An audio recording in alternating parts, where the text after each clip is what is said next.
Shri Swami Samarth. Snacks family रेसिपीमध्ये तुमचं स्वागत आहे. आज आपण बनवणार आहोत आप्पे पात्र तयार केला कुरकुरीत बटाटा वडा.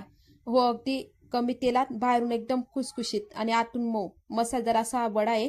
चवीला तळलेल्या वड्यासारखा खूप टेस्ट लागतो. जर तुम्हाला कमी तेलात हेल्दी रेसिपी हवी असेल तर हा व्हिडिओ शेवटपर्यंत नक्की बघा आणि व्हिडिओ आवडला तर लाईक करा, चॅनलला सबस्क्राईब करायला विसरू नका. चला तर मग रेसिपीला सुरुवात करूया. इथं मी 4 मोठे बटाटे घेतले होते, ते वाफवून घेतले 2 शिट्ट्या घेऊन.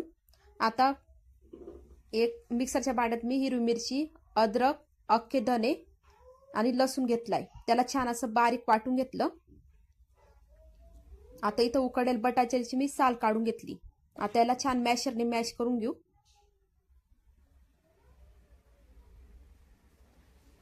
बघा, असं मॅशरने छान मॅश करून घेतलंय. आता एका कढईत तेल गरम करायला ठेवू. त्यात मोहरी घालू. मोहरी तडतडली की मग जिरं घालणार आहोत. एकदम चविष्ट आणि पटकन तयार होणारा हा पदार्थ आहे. कमी तेलात. तुम्हाला जर तेलकट आवडत नसेल किंवा चालत नसेल तर ही रेसिपी नक्की ट्राय करा, तुम्हाला खूप आवडेल. चव याची तळलेल्या वड्यासारखीच लागते. चला, आता मग जिरा मोहरी आपण तडतडला. आता आपण हिरवी मिरचीचं जे वाटण तयार केलंय ते टाकून घेऊ. छान याला फ्राय करून घेऊ. आता यात मॅश केलेला बटाटा घालून घेऊ. तुम्ही हा वडा पाहून नक्की हा वडा ट्राय करणार, इतका चविष्ट लागतो. जर एकदा केला तर कायम तुम्ही असेच वडे करणार. खूप झटपट पण होतात, कमी तेलात होतात आणि वेळ पण कमी लागतो. आता सगळं मिश्रण आपण छान मिक्स करून घेऊ. एकसारखं बटाट्याला हे मिश्रण लागलं पाहिजे. आता यात आपण चवीनुसार मीठ घालून घेणार आहोत.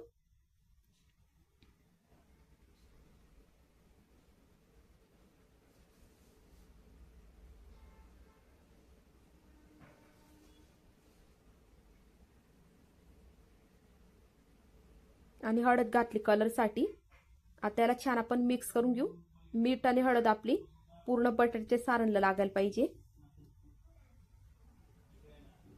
बघा, मस्त टेस्ट. अख्ख्या धने टाकले त्याच्यामुळे खूप छान टेस्ट येते सारणला. आता हे थंड होते, त्वरा वड्यांसाठी बॅटर तयार करून घेऊ. इथं मी डाळीचं पीठ घेतलंय आणि मीठ घेतलंय चवीनुसार आणि किंचित हळद घातली. हळद जास्त घालू नका, एकदम किंचित घाला. आणि आता थोडं थोडं पाणी टाकत आपण याला फेटून घेऊ. जास्त पाणी नको व्हायला पाहिजे. एक घट्ट झालं चालेल पण पातळ नको व्हायला. आपण जे वडे तळतो त्याला पातळ पीठ चालून जातं, पण जर आपण आप्पे पातळ करणार थोडं घट्ट पीठ असल्यामुळे खूप छान येतात वडे, चिपकत नाही भांड्याला. बघा, असं करत गेली किती सॉफ्ट आपलं बॅटर भिजलं जाऊन राहिलं. छान असं फेटा, म्हणजे त्याच्यातल्या ज्या गिठो असेल त्या मुडून जातील आणि सॉफ्ट आपलं बॅटर तयार होईल. आता याला मी थोडासा सोडा घालून घेते खुसखुशीतपणा येण्यासाठी. तुम्ही स्किप केला तरी चालेल, नाही घातला सोडा तरी छान येतात वडे. न चुकणारी रेसिपी, एकदम टेस्टी येईल.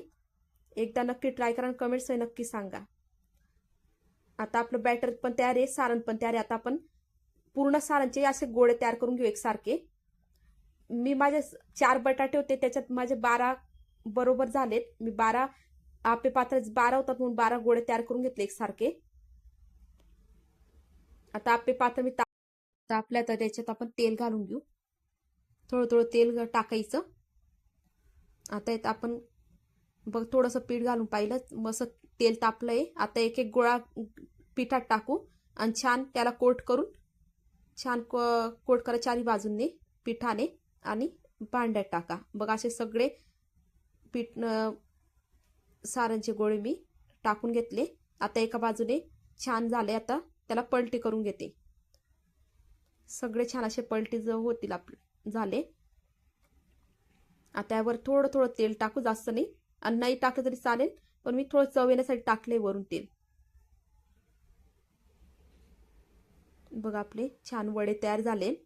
कमी तेलात वडे तयार झाले ते आणि खूप टेस्टी झाले ते. नक्की एकदा ही रेसिपी ट्राय करा, कमेंट्स मध्ये नक्की सांगा. तुम्हाला ही रेसिपी आवडली असेल तर व्हिडिओला लाईक करा, शेअर करा आणि कमेंट्स करा. चॅनलला सबस्क्राईब नक्की करा. श्री स्वामी समर्थ.